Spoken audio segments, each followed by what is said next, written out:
तो good afternoon everyone. सो आज के लेक्चर में हम आपका जो टॉपिक पढ़ेंगे दैट इज योर एपोप्टोसिस। कि एपोप्टोसिस क्या होता है आपका प्रोग्राम सेल डेथ। ठीक है।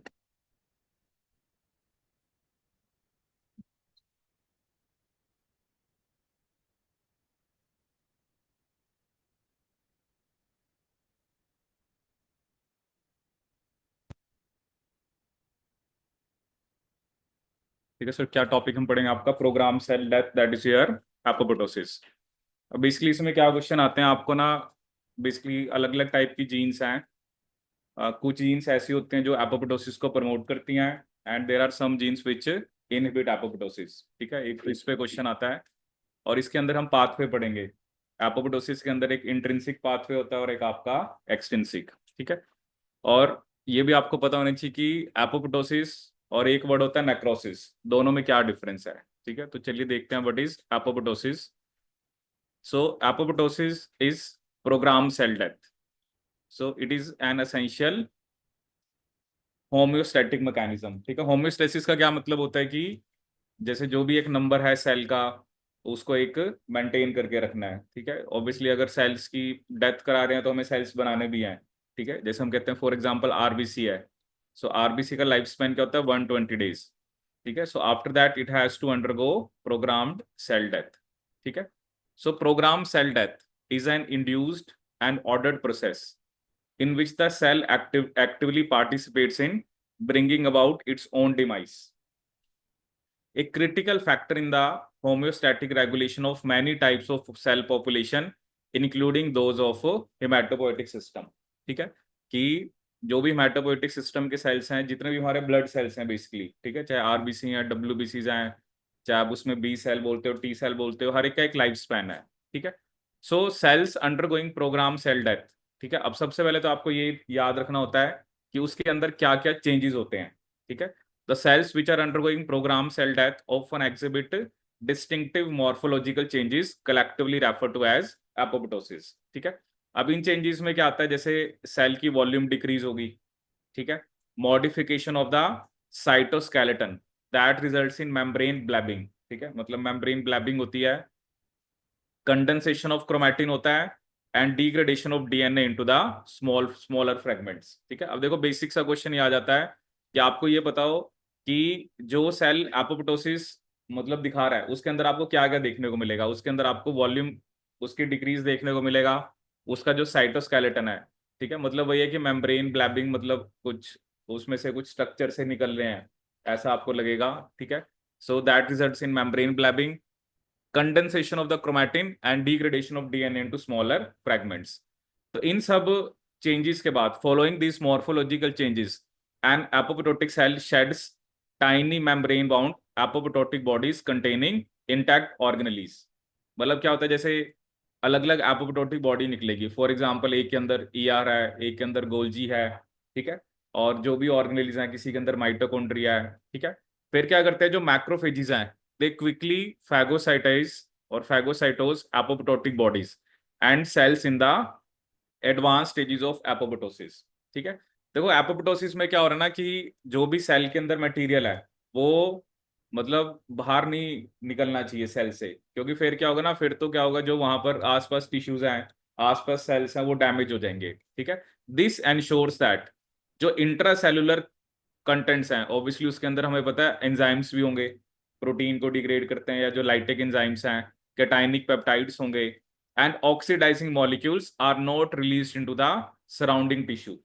ठीक है, मतलब एपोप्टोसिस में क्या हो रहा है, जैसे अब हमारे अंदर आरबीसी है, मान लो आरबीसी का लाइफ स्पैन 120 डेज हो गया, हमें पता थोड़ा चलता है, क्या पता चलता है, हमारे अंदर सेल्स की डेथ तो हो ही रही है, लेकिन वो एक प्रोग्राम वे में हो रही है। प्रोग्राम वे का मतलब क्या है कि उसके जो कंटेंट्स हैं, ठीक है, उसमें क्या बता रहा है वो, छोटी छोटी एपोप्टोटिक बॉडीज बनती हैं और हर एक के अंदर ऑर्गेनेलीज होती हैं, उनको मैक्रोफेजिस। ठीक है, मैक्रोफेजिस क्या होते हैं, फैगोसिटिक सेल। मैक्रोफेजिस क्या होते हैं, फैगोसिटिक सेल।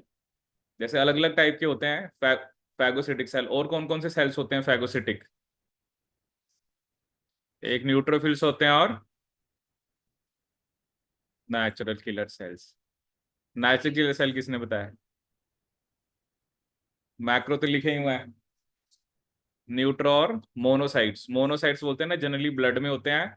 मैक्रोफेजिस कहाँ पर होते हैं? टिश्यूज में। तो ये हम पढ़ेंगे। जैसे मैक्रोफेजिस भी अलग अलग टाइप के होते हैं, जैसे लंग्स में होते हैं एल्वुलर मैक्रोफेजिस, लीवर में होते हैं Kupffer cells, histiocytes in connective tissue, mesangial cells in kidney, microglial in brain.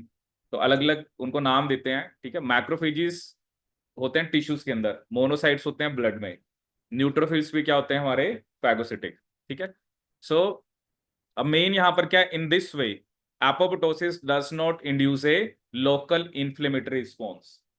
मतलब एपोप्टोसिस में ऐसा नहीं है कि अगर तो, अब देखो क्या हो रहा है इसमें, डिग्रेडेशन तो हमने करनी है, बट इसके अंदर कोई भी आपको इन्फ्लेमेटरी रिस्पॉन्स नहीं देखने को मिलेगा, ठीक है। देखो इसमें एग्जाम में जो ये बेसिक क्वेश्चन आता है कि जो सेल एपोप्टोसिस दिखा रहा है, जैसे गेट का एग्जाम होता है उसमें जनरली पूछ लेते हैं MSQ मल्टीपल, तो आप बताइए कि एक एपोप्टोटिक सेल के अंदर इसमें से कौन सा फॉर एग्जाम्पल फीचर नहीं होगा, या कौन सा फीचर आपको एक एपोप्टोटिक सेल में देखने को मिलता है। तो ये जो तीन चार फीचर है ना, सेल की वॉल्यूम में डिक्रीज होना, साइटोस्केलेटन का मॉडिफाई होना, क्रोमैटिन की कंडेंसेशन होना, और DNA का स्मॉलर फ्रेगमेंट्स में डिग्रेड होना, ये सब फीचर्स हैं किसके? वो सेल जो एपोप्टोसिस शो कर रहा है, ठीक है। तो एक तो ये बेसिक क्वेश्चन आ जाता है। और दूसरा हमें क्या देखना है, how it is different from necrosis. Necrosis क्या होता है कि जिसमें जो सेल की डेथ होती है, that is the changes associated with cell death arising from injury. Injury की वजह से जो सेल डेथ देखने को मिलती है उसे हम क्या बोलते हैं? आपका नेक्रोसिस। नेक्रोसिस में क्या होता है, जो इंजर्ड सेल होता है वो स्वेल करता है और फिर बर्स्ट कर जाता है, ठीक है। So resulting its content and possibly triggering a damaging inflammatory response. अब ये होता है ना, हमें इंजरी तो कुछ प्लान नहीं है कि जो बेसिकली कोई भी आपको इंजरी हो रही है वो तो दैट इज समथिंग अनप्लान्ड, कि कहीं पर भी इंजरी होगी, so that is something not programmed, ठीक है। तो जब हम नेक्रोसिस की बात करते हैं तो इसमें जो चेंजेस होते हैं which are associated with cell death arising from injury, ठीक है। सो इन नेक्रोसिस जो भी सेल के कंटेंट्स हैं, मतलब सेल स्वेल करता है और बर्स्ट कर जाता है, ठीक है। देखो इसमें तो सेल की वॉल्यूम डिक्रीज हो रही थी, इसमें आप कह रहे हो कि स्वेल कर रहा है, तो इसका मतलब वॉल्यूम बढ़ रही है और वो बर्स्ट हो गया, और उसके जो कंटेंट्स हैं वो रिलीज होंगे, और जो भी मतलब सराउंडिंग टिश्यूज हैं उसमें आपको क्या देखने को मिलेगा? Inflammatory response. जैसे वो बता रहा है, each of the leucocytes produced by haematopoiesis has a characteristic life span and then dies by program cell death, ठीक है। ये तो चलो अलग लाइन है, ये तो मतलब किसके बारे में बता रहा है? एपोप्टोसिस के बारे में, क्योंकि WBC का एक लाइफ स्पैन है, उसके बाद उनकी क्या हो जाती है? डेथ हो जाती है, ठीक है। अब नेक्स्ट जो हमने देखना है वो है मेनली पाथवे, ठीक है। नेक्स्ट हमने किसके बारे में डिस्कस करना है? जो पाथवे है कि एक्सट्रिंसिक और इंट्रिंसिक पाथवे क्या होता है, ठीक है। देखो सबसे पहले यहाँ पर आप देख सकते हो बेसिकली आपका जैसे डेथ लिगेंड, ठीक है। मतलब ये एक तरह से सिग्नल होते हैं कि उस सेल को एपोप्टोसिस दिखाना है। जैसे एक होता है TNF अल्फा, ठीक है। ऐसे ही होता है फास्ट सेल फास्ट लिगेंड, ऐसे ही होता है ट्रेल। ये तीनों की तीनों क्या आपके डेथ लिगेंड्स हैं, ठीक है। फिर इनके रिसेप्टर होते हैं, जैसे TNF receptor 1, fast receptor, DRS, ठीक है, ये इनके रिसेप्टर्स हैं। और फिर adapter, fast associated death domain, और इट मे बी योर जो TNF alpha receptor associated death domain, ठीक है। तो ये क्या होते हैं? ये एक तरह से इनिशिएट करा रहे हैं। जैसे होता है ना, एक होता है कि एपोप्टोसिस को इनिशिएट कराना, this is a extrinsic pathway, मतलब इसमें बाहर से आके लिगेंड लगेगा और वो सेल को सिग्नल देगा कि उसका एपोप्टोसिस होना है, ठीक है। इसके बाद एक जैसे कॉम्प्लेक्स बनता है जिसे बोलते हैं डिस्क, ठीक है। डिस्क क्या करता है? Basically auto catalytic activation. इसमें क्या होता है, जो प्रो कैस्पेज 8 है वो किस में कन्वर्ट हो जाता है? कैस्पेज 8 में, ठीक है। अब इसमें क्या होता है ना, अभी जैसे हम दोनों पाथवे में डिफरेंस देखेंगे, इसके अंदर अल्टीमेटली तो क्या होता है, इसी पाथवे में ही आना होता है। अभी हम इंट्रिंसिक भी पढ़ेंगे ना, तो अल्टीमेटली हम कैस्पेज 8 पे ही आएंगे। लेकिन फर्क क्या होता है, जो आपका इंट्रिंसिक होता है उसमें कैस्पेज 9 होता है जो कि इनिशिएटर होता है, ठीक है। इसमें कैस्पेज 8 इनिशिएटर होता है। ये आपको डिफरेंस याद रखना होता है। अभी इसके ऊपर अभी हम आ रहे हैं, बट यहाँ पर आपको मैंने क्या दिखाया कि जो एक्सटेंसिव पाथवे है उसमें सबसे पहले कौन सा कैस्पेज आएगा? कैस्पेज 8। फिर आगे और कैस्पेज होते हैं जैसे 3, 6, 7, और that will ultimately lead to apoptosis, ठीक है। इसके अंदर बेसिकली क्या होता है ना, जो कैस्पेज ही आता है इसमें, जैसे होता है कि सिस्टीन, एंड एस्पार्टिक एसिड। जो सी है वो सिस्टीन है, एएसपी एस्पार्टिक एसिड है, ठीक है। मे बी ये वो अमीनो एसिड्स है जहां पर वो एक्ट कर रहे हैं। जो कैस्पेस नाम है, मतलब इसमें क्या होता है, सिस्टीन एंड एस्पार्टिक एसिड, ठीक है। तो कैस्पेस 8, उसके बाद caspase 3, 6, 7 and ultimately it will lead to apoptosis, ठीक है। इसके अलावा जैसे अगर हम बात करें in case of intrinsic pathway, ठीक है, अभी मैं आपको प्रोटीन्स भी लिखवाऊंगा जिनका रोल होता है किसके अंदर, एपोप्टोसिस के अंदर, ठीक है। अब जैसे यहाँ पर बेसिकली हमें क्या बता रखा है, जो इंट्रिंसिक पाथवे है उसके अंदर बेसिकली देखते हैं क्या होता है। अब इंट्रिंसिक इसमें इसने क्या शो कर रखा है, जैसे एक प्रोटीन शो कर रखा है जिसका क्या नाम शो कर रखा है, वैसे यही दिखा रखे कैस्पेस 8, एक एक प्रोटीन होता है बीआईडी, उसको वो क्या कराता है, क्लीव कराता है। एक्चुअली जो बीआईडी है, ठीक है, BID stands for BH3, BH3 interacting interacting domain death agonist, death agonist, ठीक है। जब भी हम बीआईडी की बात करते हैं तो बीआईडी जो है it is pro apoptotic. BID कैसी जीन है, it is a pro apoptotic. देखो एक होता है ना, एक तो वो होते हैं जो एपोप्टोसिस को स्टार्ट कराते हैं, एक होते हैं प्रो, मतलब ऑब्वियसली इन्होंने भी एपोप्टोसिस स्टार्ट कराना है, ठीक है। एक ने मतलब इनिशिएट कराया, एक ऐसा कह सकते हो कि मतलब वो एक होते हैं प्रो एपोप्टोटिक जो आगे जाके और जीन्स एक्टिवेट होंगी, और एक होती है एंटी जो एपोप्टोसिस को इनहिबिट करती हैं, ठीक है। तो ये जो बीआईडी है इसको हम क्या बोलते हैं, बेसिकली आपका प्रो एपोप्टोटिक, ठीक है। एक्चुअली ये क्या करता है, यहाँ पर ना आपको दो जीन्स दिख रही हैं, जैसे एक होती है बैक, एक होती है बैक्स, ठीक है। इसका मेन काम क्या होता है, it is responsible for insertion of Bax, insertion of Bax into mitochondrial outer membrane, mitochondrial outer membrane, outer membrane. BID का क्या फंक्शन होता है, ये बैक्स का इंजर्शन कराता है किसके अंदर, माइटोकॉन्ड्रियल आउटर मेम्ब्रेन के अंदर। एक्चुअली क्या होता है, जब ये पाथवे एक्टिव एक्टिव होता है ना इंट्रिंसिक वाला, तो चलो बीआईडी ने तो इसको आउटर मेम्ब्रेन में क्या करा रखा है, इंसर्ट। एक्चुअली ये जो दो जीन्स दिख रही हैं बैक और बैक्स, इनका काम होता है साइटोक्रोम सी को रिलीज कराना, ठीक है ना। इनका काम क्या होता है, जो बैक और बैक्स है ना, ये साइटोक्रोम सी को रिलीज कराती हैं, ठीक है। उसके बाद this will lead to activation of, this is APF1, ठीक है। ये क्या होता है आपका APF1, it is apoptotic proteasome activating factor. APF APF क्या दिखा रखा है यहाँ पर, APF1 apoptotic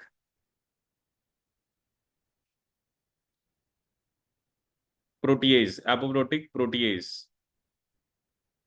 activating factor 1, activating factor 1।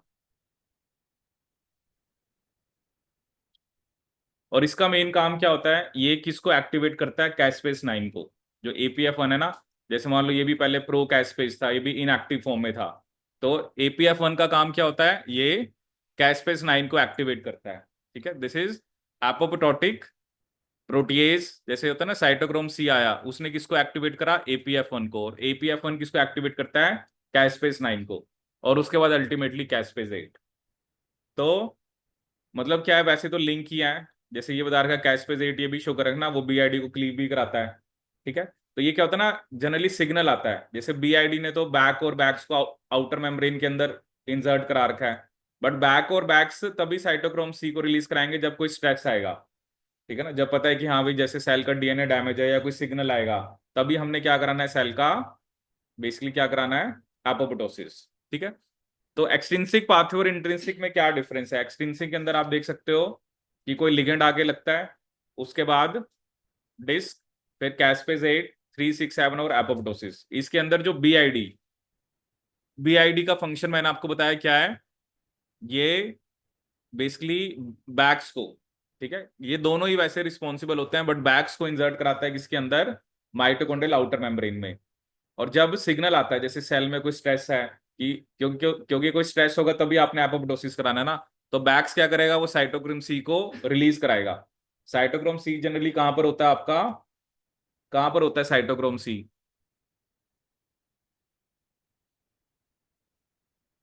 Cytochrome C हमने वहां भी पढ़ते हैं ना, जब हम इलेक्ट्रॉन ट्रांसपोर्ट चेन की बात करते हैं। कि वो भी एक तरह से क्या होता है, मोबाइल इलेक्ट्रॉन कैरियर।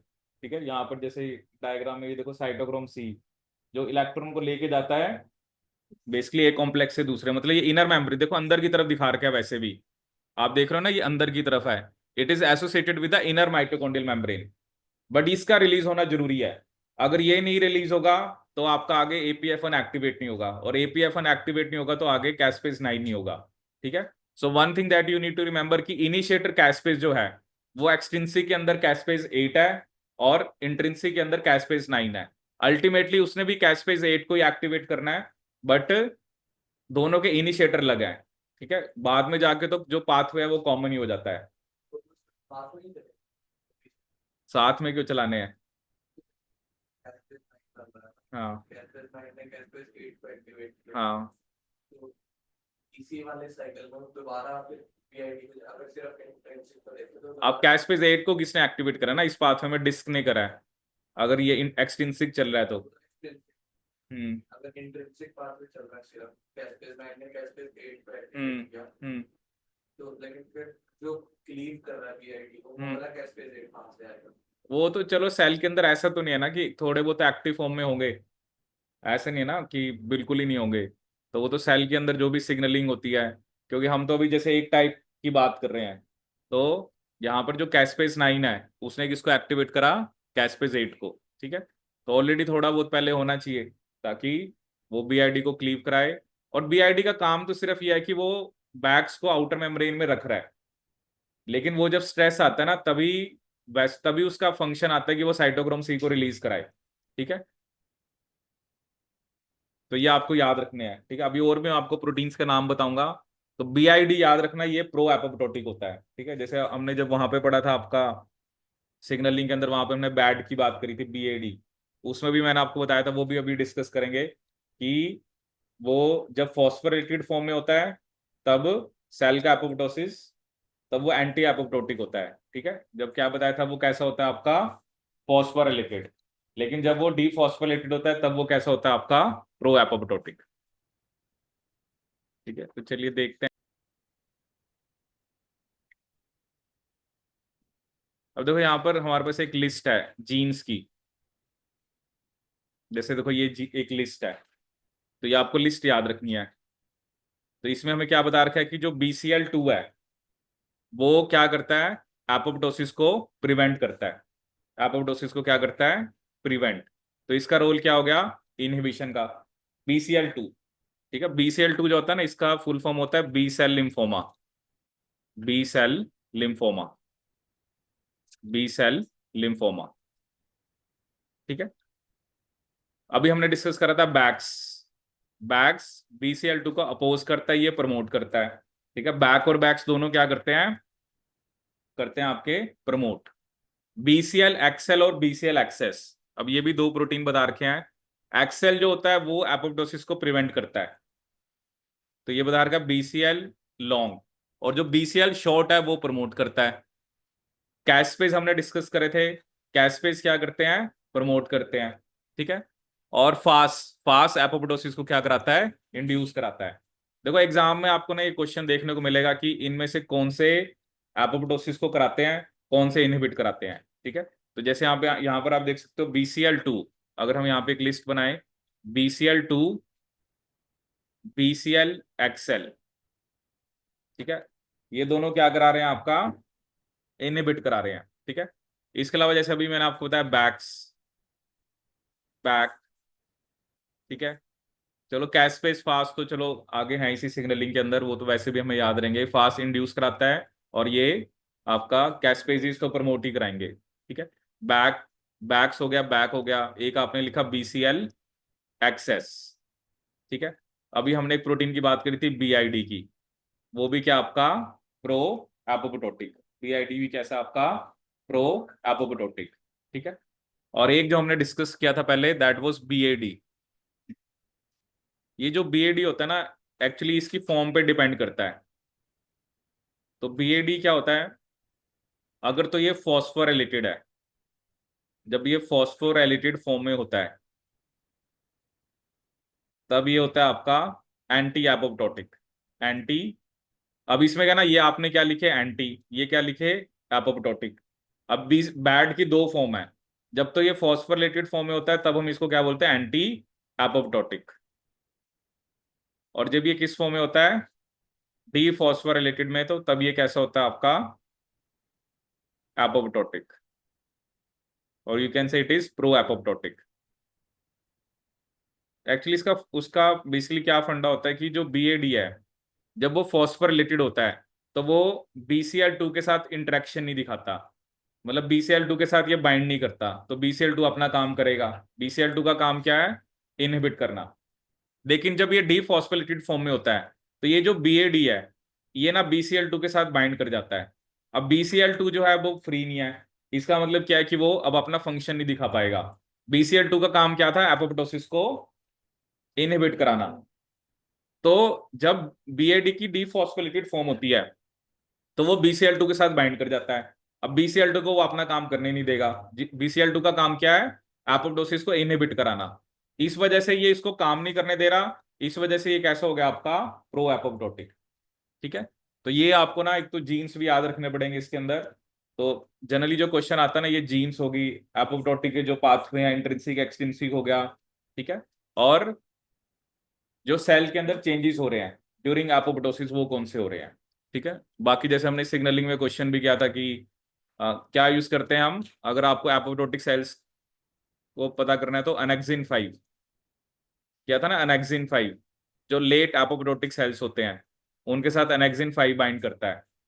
तो ये स्पेसिफिकली हमें हेल्प करता है उनको डिटेक्ट करने में। ठीक है। एक क्वेश्चन भी किया था हमने फैक्ट्स वाला, जिसमें हाँ वही है ना, एपोप्टोसिस तो किसी भी सेल का हो रहा है ना, क्योंकि ये स्पेसिफिकली किसके साथ बाइंड करता है, फॉस्फेटिडाइल सीरीन के साथ। अनेक्सिन 5 किसके साथ बाइंड करता है, फॉस्फेटिडाइल सीरीन के साथ। ठीक है। तो जो भी सेल्स लेट एपोप्टोटिक होते हैं, क्योंकि ये एक फीचर होता है सेल्स के अंदर ना, नॉर्मली तो जो फॉस्फेटिडाइल सीरीन है वो इनर लीफलेट में होता है, लेकिन under certain condition it moves to outer leaflet. तो फॉस्फेटिडाइल सीरीन का बाहर वाले लीफलेट में होना इज एन इंडिकेशन कि इट विल अंडरगो एपोप्टोसिस। ठीक है। That is one of the changes apoptotic cells undergo, that is their phosphatidyl serine जो होती है वो इनर से आउटर लीफलेट में चली जाती है। ठीक है।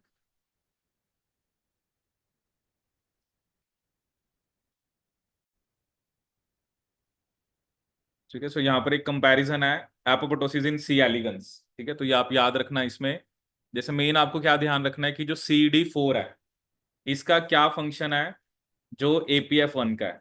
जैसे हमने अभी पढ़ा ना, हमने अपना पढ़ा कि BH3 डोमेन किसके अंदर था, BID के अंदर। ठीक है।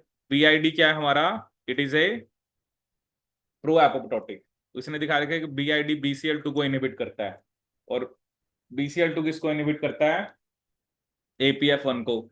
अगर तो BID ने BCl2 को इनहिबिट कर दिया तो क्या होगा, APF1 एक्टिव रहेगा, और APF1 एक्टिव होगा तो वो कैस्पेज 9 को एक्टिव करेगा। ठीक है। आपने क्या याद रखना है, जो रोल CD4 का है। ठीक है। जैसे आप ये तीनों चीज याद रखना, ये जो तीन आपको दिख रहे हैं ना, ये तीनों आपने याद रखने हैं। मतलब जो रोल BCl2 का है वो CD9 का है। मतलब CD9 क्या आपकी, इट इज एंटी एपोप्टोटिक, क्योंकि BCl2 जो है वो एपोप्टोसिस को इनहिबिट करता है। APF1 का वो रोल है जो CD4 का है, और जो रोल कैस्पेस 9 का है वो CD3 का है। ये तीन आपको याद रखने पड़ेंगे। ठीक है। तो इधर तो जैसे क्या बन रहा है, ये BCl2 B, ये A और ये C, ये तो बैक बन रहा है जैसे BAC, और इधर नंबर बन रहा है 943। मतलब ये मतलब CD तो चलो कॉमन ही है ना, तो CD9 CD4 CD3। ये BCl2, APF1, Caspase 9। BCl2 का जो रोल है वो CD9 का है। CD4 का जो रोल है वो मतलब APF1 का है। और जो CD3 का रोल है वो कैस्पेस आपका 9। ठीक है, अब इधर 9 मत कर देना कहीं, इसको कैस्पेस 9 मान लो, क्योंकि ये CD9 मतलब CD9 तो कैस्पेस 9 नहीं है। ठीक है, अलग है वो।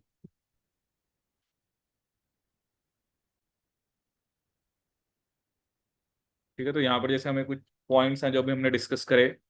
The expression of several genes accompanies apoptosis in leukocytes and other cell types. Some of the protein specified by these genes induce apoptosis. कुछ जीन्स ऐसी होते हैं जो एपोप्टोसिस को इंड्यूस कराती हैं, मतलब obviously they will initiate. Some are critical during apoptosis, मतलब वही जो प्रो एपोप्टोटिक बोल सकते हो। और कुछ ऐसी होती हैं जो एपोप्टोसिस को इनहिबिट कराते हैं। अब वो एग्जांपल दे रहा है, for example apoptosis can be induced in thymocytes bye radiation but only if protein P53 is present. अब देखो P53 का क्या काम होता है, ये ट्यूमर सप्रेसर जीन होती है, या ये सेल साइकिल को अरेस्ट कराता है। हमने ये पढ़ा था ना सेल साइकिल के अंदर कि P53 का काम होता है सेल साइकिल को अरेस्ट कराना।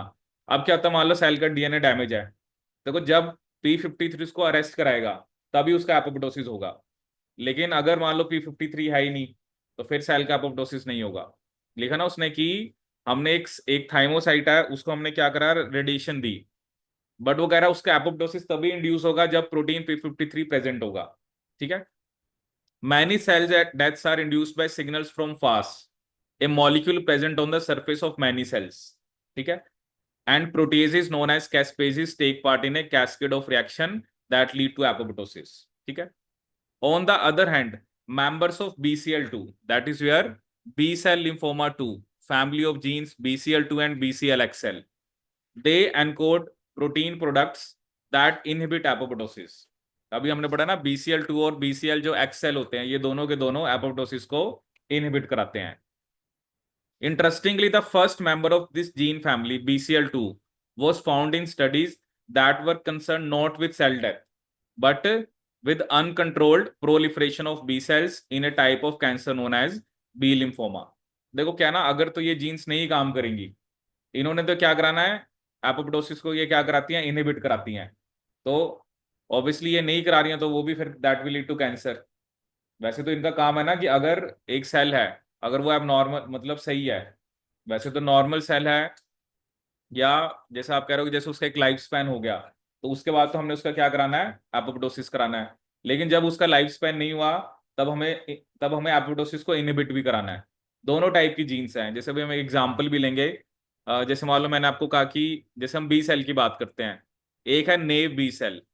नेव बी सेल वो होता है जिसने अभी तक एंटीजन को इनकाउंटर नहीं करा, नेव बी सेल। और दूसरा बी सेल वो है जिसने मान लो एंटीजन को इनकाउंटर कर लिया है। ठीक है, you can say activated B cell. तो हमने कौन किस सेल का एपोप्टोसिस कराना है, नेव बी सेल का या एक्टिवेटेड बी सेल का है? किस सेल का हम एपोप्टोसिस कराना चाहेंगे, नेव।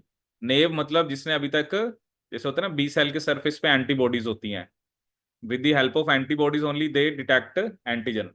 तो नेव बी सेल के सरफेस पे एंटीबॉडी है, बट उसने अभी एंटीजन को एनकाउंटर नहीं करा। एक्टिवेटेड का मतलब क्या है कि उसके ऊपर जो एंटीबॉडी है उसने एंटीजन को एनकाउंटर कर लिया है, या एंटीजन के साथ बाइंड हो गया है। तो किसके अंदर BCL2 का लेवल ज्यादा होना चाहिए, किसके अंदर, अगर आपसे पूछा जाए कि BCL जो 2 का लेवल है वो किस में ज्यादा होना चाहिए, है? नेव बी सेल में। देखो क्या ना, जो तो एक्टिवेटेड है उसने तो अपना काम दिखा दिया, तो उसका हमें एक बार जब उसका फंक्शन हो गया, उसने एंटीजन को एनकाउंटर कर लिया, तो उसका अब हमें एपोप्टोसिस कराना है। बट इसने तो अभी एनकाउंटर ही नहीं करा। तो इसके अंदर अब हम क्या देखेंगे, इनके अंदर BCL2 का लेवल ज्यादा होता है, क्योंकि we want to inhibit the apoptosis of naive B cell. But जो एक्टिवेटेड बी सेल है उसके अंदर BCL2 का लेवल क्या होता है, आपका कम होता है। ठीक है ना। तो BCL2 का काम क्या है, देखो ना, अगर एक कैंसर सेल है, वैसे तो हमें कैंसर सेल को क्या कराना है, उसकी डेथ करानी है, उसका एपोप्टोसिस कराना है। लेकिन कहीं ना कहीं है ना, उनके अंदर BCL2 का लेवल ज्यादा है, जिस वजह से उनका एपोप्टोसिस नहीं हो पा रहा है। तभी तो है ना, क्योंकि कैंसर सेल का तो एपोप्टोसिस हो नहीं पा रहा, इसका मतलब क्या है, उनके अंदर BCL2 का लेवल ज्यादा है। तभी वो they are not undergoing apoptosis. ठीक है ना, हम तो चाहते हैं ना कि जो कैंसर सेल है उसका एपोप्टोसिस हो, तो उसके अंदर BCL2 का लेवल कम होना चाहिए, नहीं होना चाहिए, क्योंकि वो तो एपोप्टोसिस को इनहिबिट कर रहे हैं। उल्टा बाकी जीन्स जो प्रमोट करते हैं उनका लेवल ज्यादा होना चाहिए।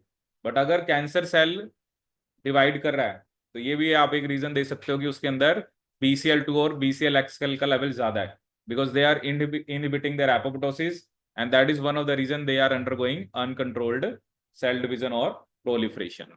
ठीक है। अब जैसे ये एग्जाम्पल दे रखे हमें यहाँ पर, क्या एग्जाम्पल दिया कि इन दिस केस जो BCL2 जीन है, that was at the break point of chromosomal translocation in the human B cell lymphoma. The translocation moved BCL2 gene into immunoglobulin heavy chain locus, resulting in transcriptional activation of BCL2 gene and overproduction of encoded BCL2 protein by lymphoma cell. इस type के lymphoma cell में क्या होता है, कहते हैं translocation होती है कि जो BCL2 जीन है वो एक एंटीबॉडी जो बनाने वाली हैवी चेन है उसमें जाके लग गई, जिसकी वजह से ये जीन एक्टिवेट होगी, और मतलब ऑब्वियसली दैट इज ज्यादा एक्टिवेट होगी, जिसकी वजह से ज्यादा प्रोटीन बन रहा है।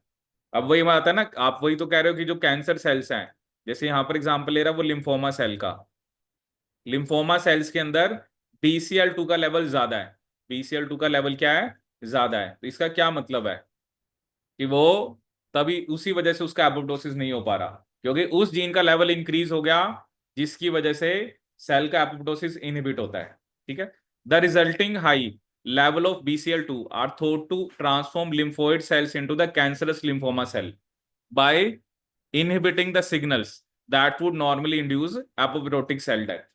नॉर्मली तो सिग्नल आता क्योंकि एबनॉर्मल सेल है, ट्रांसलोकेशन हुई है, वैसे तो उसकी डेथ होनी चाहिए थी, लेकिन इसकी वजह से क्या होने लग गया, वो उनका बेसिकली जो एपोप्टोटिक जो सेल डेथ है वो क्या होगी, इनहिबिट होगी। सो BCL2 levels have been found to play an important role in regulating the normal lifespan of various hematopoietic cell lineages including lymphocyte। ठीक है। देखो, नॉर्मली जितना लेवल है उतना ही होना चाहिए ना, अगर किसी वजह से वो जीन की ज्यादा एक्टिवेशन हो रही है तो उसका लेवल बढ़ रहा है। अब वो तो चलो कितना लेवल होता है, कितने नंबर ऑफ प्रोटीन्स होते हैं, that is a different thing, उसमें हम नहीं जा रहे हैं। बट अगर नॉर्मल से लेवल ज्यादा हो रहा है, क्योंकि दूसरा सिग्नल भी आ रहा है कि इसका एपोप्टोसिस कराना है, अब बात ही होती है कि कौन सा ज्यादा प्रोमिनेंट है। जैसे आपने कहा कि मान लो कि आपने कहा कि जो BAD है वो जब डीफॉस्फोलेटेड फॉर्म में होता है वो BCL2 को इनहिबिट करता है। मान लो पहले थे BCL2 10 और 10 ही BAD थे, तो वो 10 के 10 को इनहिबिट कर दिया। अब BCL2 बने हुए हैं 100, तो BAD भी कितनों को इनहिबिट करेगा। तो ज्यादा होने की वजह से BCL2 फिर अपना काम शो कर रहा है ना, because during apoptosis we need to inhibit BCL2, क्योंकि BCL2 इनहिबिट होगा तभी जाके आपका सेल का एपोप्टोसिस होगा। ठीक है ना, चाहे वो BAD करा रहा है। ठीक है। और तो there has to be inhibition of the BCL2। ठीक है, वो चाहे जैसा अभी हमने डिस्कस किया था कि BAD क्या करता है, वो BCL2 के साथ खुद ही जाके लग जाता है और BCL2 अपना फंक्शन दिखाई नहीं पाएगा। लेकिन अगर लेवल ज्यादा होने की वजह से मे बी चलो एपोप्टोसिस का सिग्नल आया, some of the BCL2 molecules are inactivated but rest of them are your activated and they will not allow the apoptosis of the cell. और ये भी जो मैंने आपको एग्जांपल दिया कि जो एक्टिवेटेड लिम्फोसाइट्स होते हैं, they have been found to express lower levels of BCL2 and therefore are more sensitive to the induction of apoptotic death than the naive lymphocyte or memory cell। Immune system के अंदर जो memory cells हैं, क्योंकि memory cell क्या होते हैं, जैसे हम जब पढ़ते हैं जैसे एक B सेल है, जैसे ही सिग्नल आता है तो B cell two type of cells में कन्वर्ट हो जाता है। एक होते हैं प्लाज्मा सेल्स और एक होते हैं आपके memory cell, plasma cells and memory cell. देखो ये जो मेमोरी सेल्स हैं, पता नहीं ना अगली बार उस पैथोजन का इनकाउंटर कब होना है, तो मेमोरी सेल्स का भी हमने एपोप्टोसिस नहीं कराना है। ठीक है ना, ये नहीं है ना कि मेमोरी सेल का कुछ लाइफ स्पैन नहीं होता, वो सालों तक हो सकता है, क्योंकि आज आपको इन्फेक्शन हुआ है, पता नहीं उसका इन्फेक्शन कब होना है, तो फिर तो मेमोरी सेल्स बनाने का कोई फायदा ही नहीं हुआ, क्योंकि ये तो किसी को नहीं पता ना कि सेकंड टाइम उस एंटीजन का इनकाउंटर कब होगा जिसके अगेंस्ट बॉडी ने मेमोरी सेल बनाया है। तो मेमोरी सेल्स के अंदर भी BCL2 का लेवल आपको क्या देखने को मिलेगा, ज्यादा देखने को मिलेगा। ठीक है, तो ये मेरे लिए आपको इसके अंदर ध्यान रखना है। ठीक है। चलिए कुछ क्वेश्चन करते हैं which are based on your apoptosis.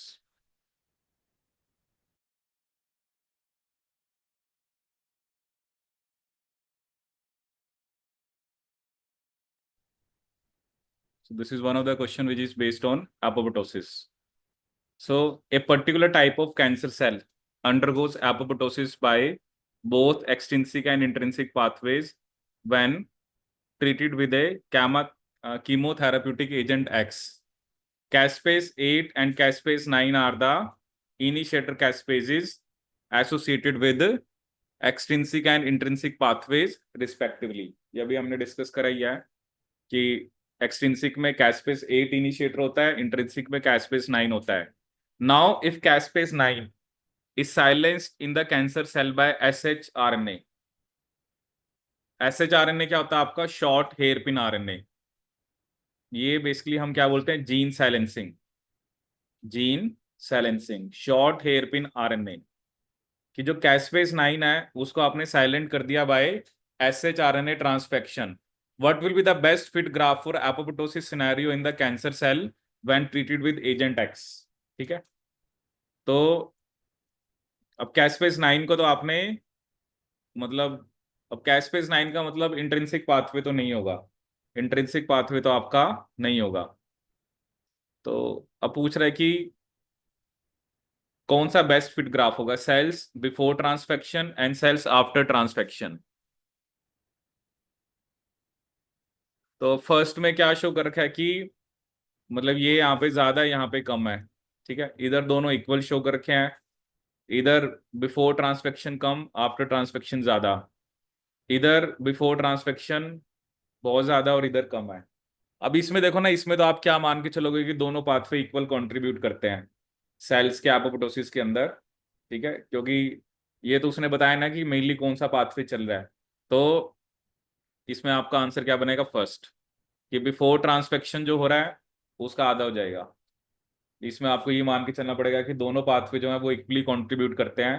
तो अगर तो दोनों काम कर रहे हैं तो इतने सेल्स का एपोप्टोसिस होगा, और अगर एक पाथवे काम कर रहा है तो उसका आधा हो जाएगा. ठीक है, चलिए क्वेश्चन और देखते हैं.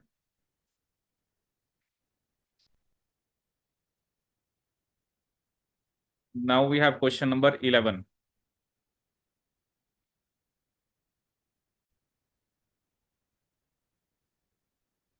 सो नेक्स्ट क्वेश्चन आपको क्या गिवन है? Cells undergo apoptosis by two distinct and interconnected pathways, extrinsic and intrinsic.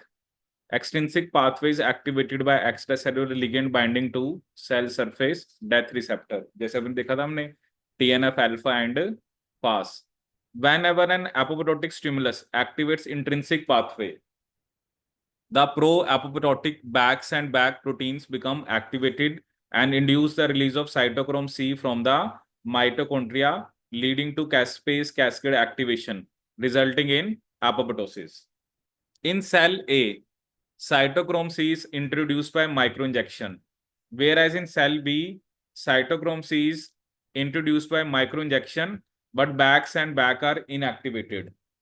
What will be the most appropriate apoptotic response both in response type in both cells? ठीक है. अब देखो इसके अंदर क्या कि सेल ए के अंदर आपने साइटोक्रोम सी को तो डायरेक्टली इंजेक्ट करा है.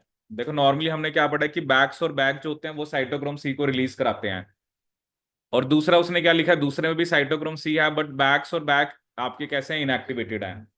अब देखो जब साइटोक्रोम सी आपने माइक्रो इंजेक्शन से ही डाल दिया तो बैक्स और बैक का तो हमने कुछ करना ही नहीं है. ठीक है, तो एपोप्टोसिस तो दोनों केसेस में होगा. और जो परसेंटेज रिस्पॉन्स है वो आपको अब जैसे इसमें है कि इक्वली देखने को मिलना चाहिए. अब एक में ज्यादा दिखा रखा है, एक में कम दिखा रखा है. ठीक है, तो इसका क्या आंसर होगा आपका? फर्स्ट, कि दोनों में ही होगा. ठीक है, अनइक्वल का तो कुछ है नहीं, क्योंकि बैक्स और बैक, क्योंकि फर्क सिर्फ ये दिखाया कि इसमें बैक्स और बैक इनएक्टिवेटेड है, तो उसका तो कोई लेना देना है ही नहीं. तो क्या आंसर आएगा आपका? फर्स्ट.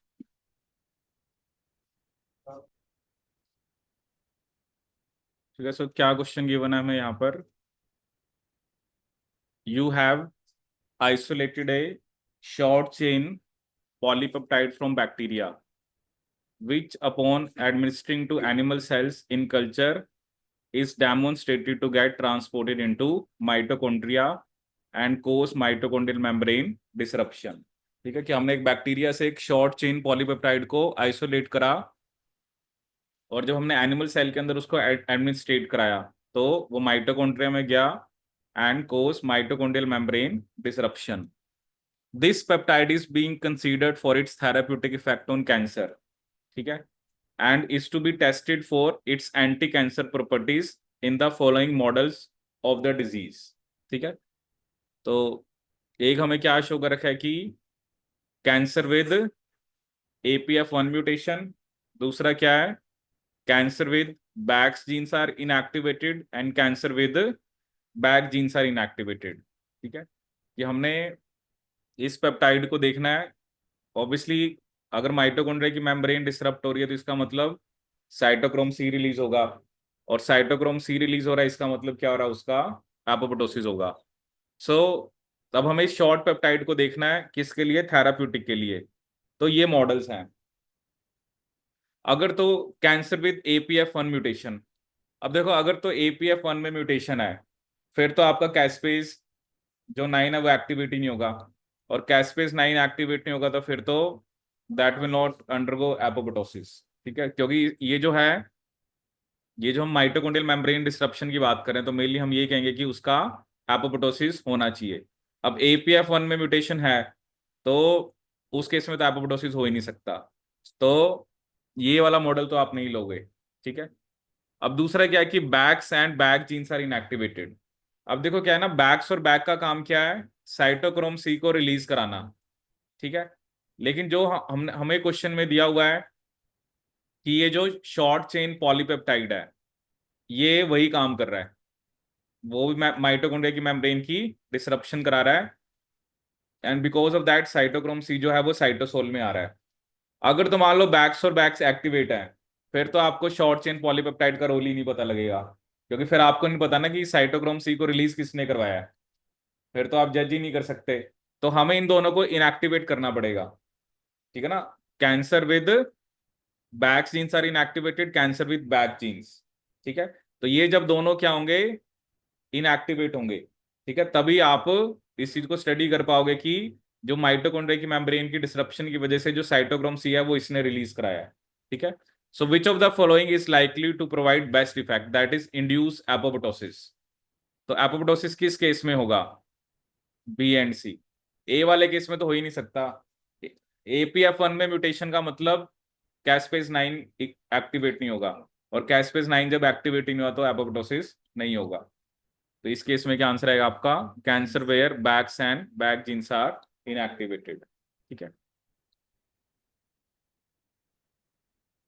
चलिए एक क्वेश्चन करते हैं, ये आपका आया था अभी December 23 के एग्जाम में, ये मैं आपको शेयर करता हूँ। ठीक है, तो ये आया था आपका December 23 के अंदर in morning shift. So apoptosis refers to programme cell death that is triggered by specialized intracellular proteases called caspases, the intrinsic pathway of apoptosis। ठीक है, अब ये इंट्रिंसिक की बात करें तो पहली स्टेटमेंट क्या है, depends on the activation of fast domain by fast ligand which leads to activation of disc. तो ये तो एक्सट्रिंसिक होता है, तो ए तो गलत हो गया आपका। ठीक है, जैसे ऑप्शन क्या थी, एक थी ABD, एक ऑप्शन थी आपकी BCD, एक ऑप्शन था आपका C and D only, and one option was B and D only. ये क्या थी हमारे पास, 4 ऑप्शन, तो ए तो गलत है। It is regulated by BCL2 family of proteins, तो ये स्टेटमेंट क्या है हमारी, करेक्ट है। ठीक है, तो बी तो करेक्ट है। इट कंसिस्ट ऑफ की regulatory protein APF1 which is water soluble component of electron transport chain. APF1 तो इलेक्ट्रॉन ट्रांसपोर्ट चेन में होता ही नहीं है, APF1 तो बाहर है, इलेक्ट्रॉन ट्रांसपोर्ट चेन का कहाँ से कंपोनेंट है ये, तो ये तो गलत है। Recruits प्रोकैस्पेस 8 into एपोप्टोसोम। एपोप्टोसोम मतलब वही जिसके अंदर फॉर एग्जांपल APF1 और साइटोक्रोम C है mainly, and once activated caspase 9 cleaves and activate downstream executioner caspases. तो ये स्टेटमेंट भी क्या आपकी सही है, तो सी तो गलत है। तो आंसर क्या होगा, बी एंड डी ओनली। एपीएफ1 कहां पर हमने इलेक्ट्रॉन ट्रांसपोर्ट चेन का कंपोनेंट बताया है? एपीएफ1 का तो कोई रोल ही नहीं है, एपीएफ1 तो बाहर था, वो तो साइटोक्रोम सी ने उसको आगे एक्टिवेट करा है कि नहीं? तो क्या आंसर होगा इसका, बी एंड डी ओनली।